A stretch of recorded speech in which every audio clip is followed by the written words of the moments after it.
Hello and welcome to Old Faithful. I'm your host, Matt Trask. We're here at Perfect Wave Productions today. Thank you to Steve Boudre today, the incomparable Steve Boudre.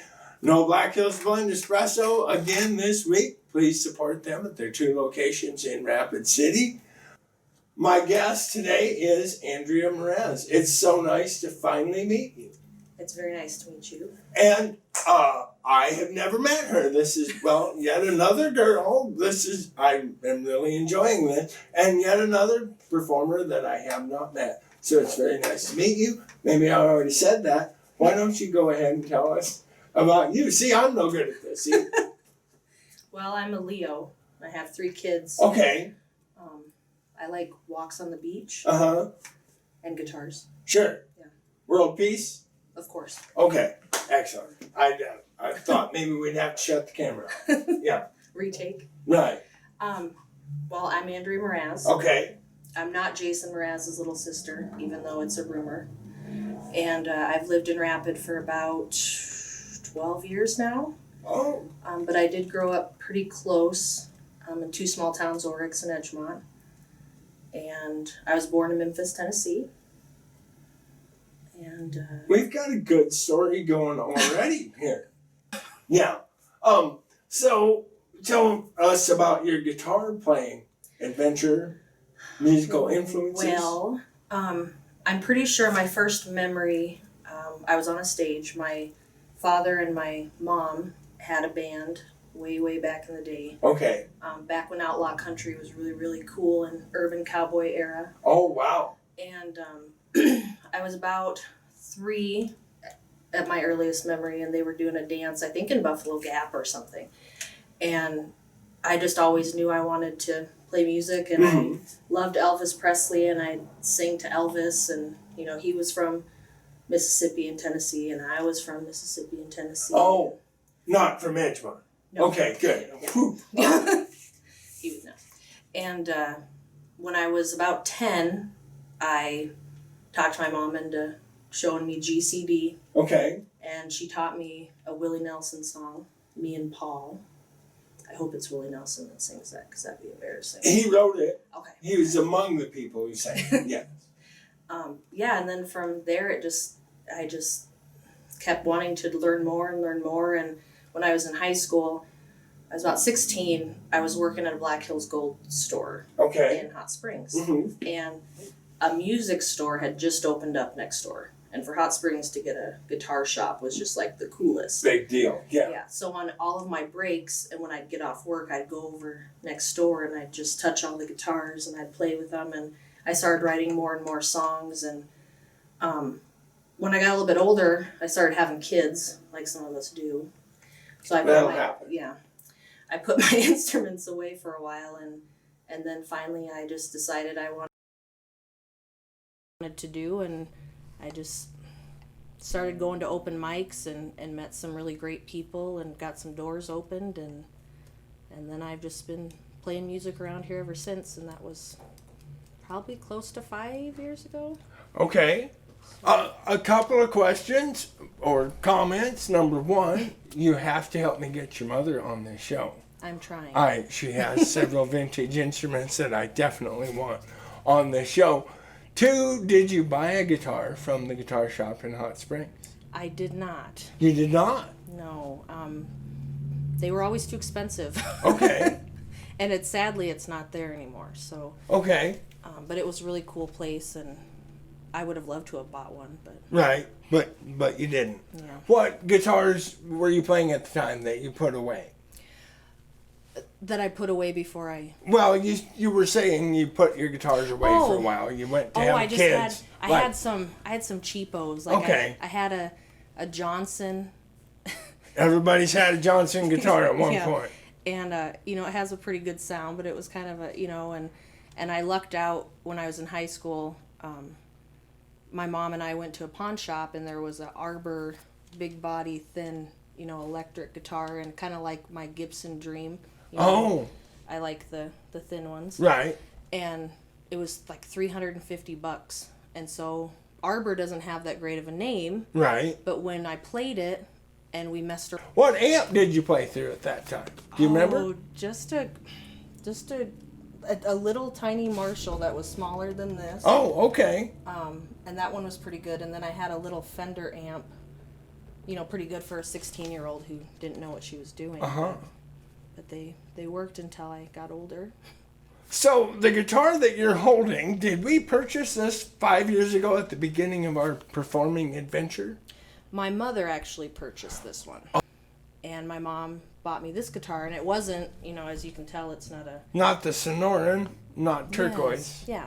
But it's still a Fender. Right. And it was still an awesome gift. And the reason I brought this guitar is I have nicer guitars. But this one has been the best to me. And this one was just always dependable. And because it had such a little soft story of my mom, trying to scrape up and buy me one, it's just been good to me. So I thought I'd bring this one. Every episode, I'm surprised by how heartwarming these stories are. Ill-timed guitar purchase that we had to take back, and your mom bought you this guitar. Right off the bat, one thing about this guitar, and I'll let you talk about it. I'll quit being the expert here after a bit. But it's painted black. It's not going to show wear too much, is it? No. Which probably is one reason you keep grabbing it to go to shows. Maybe, unless I ding it, which I... Well, that'll happen, But yeah, compared to... And it's got that nice gloss. The only thing that really sucks about it is when it's dirty, which is like all the time. Right. It really shows. Sure. So I'll see pictures of me, playing, and I'm like, why didn't I wipe that guitar down? So what else do you like about it? Does it play well? It's dependable. Yeah. It's definitely a cheaper... I don't even know what model this is. Look how bad I am right now. Well, if you didn't have that sound hole cover, we could probably tell. But that's okay. Yeah, I didn't want to pull that out. We'll have to talk about the sound hole cover, too, at some point. Right. What pickup system? Is that the Fishman ISIS pickup system? It is a Fishman. I don't know if it's... What'd you say, ISIS? ISIS. That's what's on my gene. I mentioned in that episode that they probably regretted calling it the ISIS pick because it disappeared. Does it stay in tune well? Yes. It does. And that's, today, I used it last night, and then it sat in my car. Well, so then I went to work. I had to take it into work with me because I wasn't leaving it in a hot car. And then I brought it here, and it was slightly off, but not too bad. Not too bad. Perfect. She is going to play a song here in a bit. We have a surprise for you. After watching the episode with Chip Bradley's bass, Andrea here contacted me and her mother and said, hey, we have one like that. And here it is. This, I hope I'm getting it on camera, is quite the warhorse. Here, tell us a little bit about this. Yeah, my dad says if this guitar could talk, it would tell me a lot of things, and most of them he wouldn't want me to know. So, we believe it's a 72 Fender bass Precision. Okay. Precision bass. Mm-hmm. It's definitely got some wear and tear. On the back there, he wore a belt buckle. It does, in fact, have buckle stage. rash here. There's cracks in it. He would travel, and now I have two dads. I Sure. could have had more, but my mom wasn't ambitious enough, and Elvis had died. So when he traveled into Hot Springs, it was super, super cold. Sure. Like -20. And Right. he said when they were coming in on Fall River Road, they could hear all their instruments cracking in the back of the car. Oh, wow. And so you can still see those, and it's definitely got some stories. Huh. This, a tiny bit of guitar nerdery. Chip Bradley's bass would have been a pre-CBS Fender, and this would have been a CBS Fender. So, in theory, this would have had a polyurethane finish on it. I'm really nerding out at the moment. I'm sorry.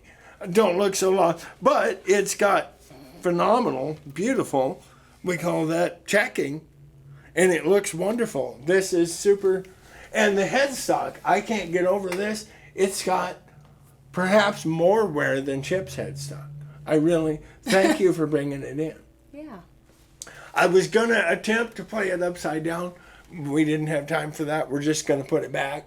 It's so nice. I'm so glad I got to meet you. Alrighty.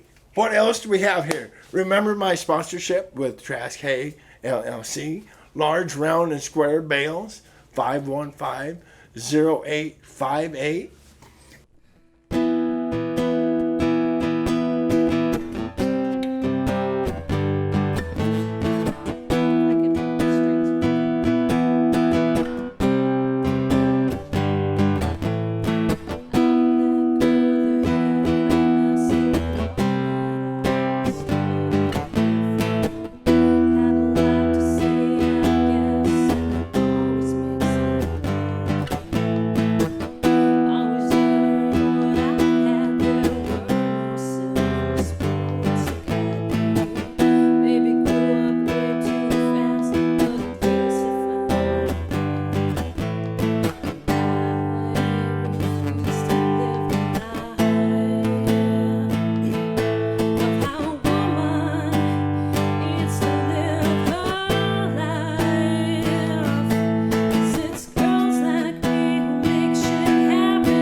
Really nervous. Andrea Mraz, everybody.